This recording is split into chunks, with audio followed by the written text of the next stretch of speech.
tout à fait. Alors, sur un ton un peu badin, il disait à qui voulait bien entendre que si un jour il avait des difficultés financières, il me mettrait au tapin. Mais ça, c'était sur le ton de la rigolade et il le disait à ses copains, aux dessinateurs. Et j'étais loin de croire à ce qu'un jour, ce genre de choses allait me tomber dessus.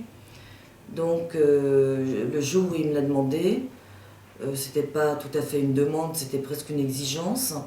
Il a fallu effectivement que j'en arrive à me prostituer pour faire vivre le prof, ouais. en tout cas le sortir de la panade, mais c'était purement alimentaire. Il est évident que ce que j'ai gagné en me prostituant n'a pas permis de ressortir un journal et ça a permis de payer ses loyers par exemple. Vous parlez aussi d'une humiliation à la télévision chez Ardisson. Pardon ? Vous parlez aussi d'une humiliation Oui, chez tout à fait. Ardisson avec le prof, Oui. où vous dites à la télévision que vous faites le tapin. Ah ça c'était un coup monté.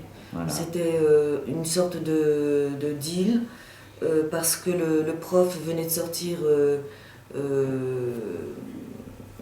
magazine Choron Magazine et il a fallu qu'il fasse de la pub. Et la meilleure façon de faire de la pub était effectivement de choisir ce créneau, c'est-à-dire l'émission d'Ardisson qui était très porteuse.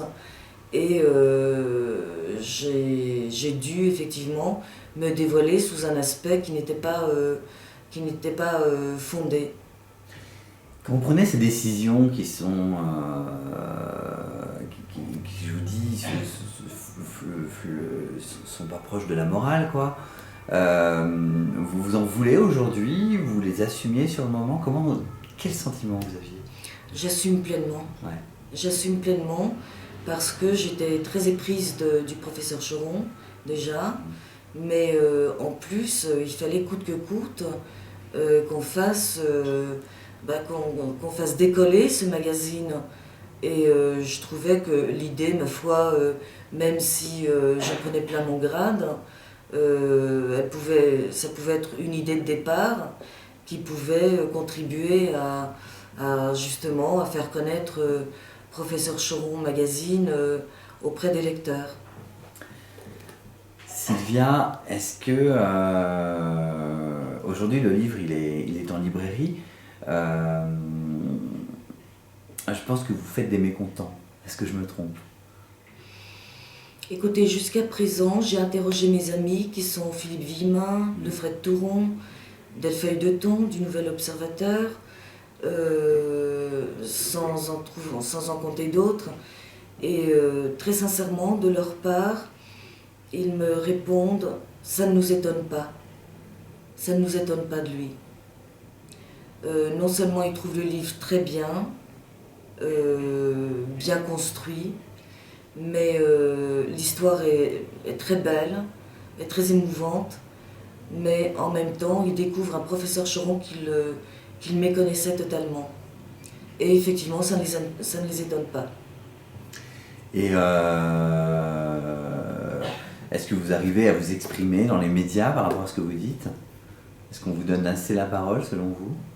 Mais écoutez, j'ai pas eu beaucoup de médias jusqu'à présent, malheureusement, puisque mon livre est sorti. Je vous parle de ça parce que ça marche par réseau et que la fille du professeur Choron, c'est Michel Bernier. Oui. Il peut y avoir des réseaux dans la télévision, que certaines personnes par amitié sentent Michel forcément mettre des pressions. Je n'accuse personne.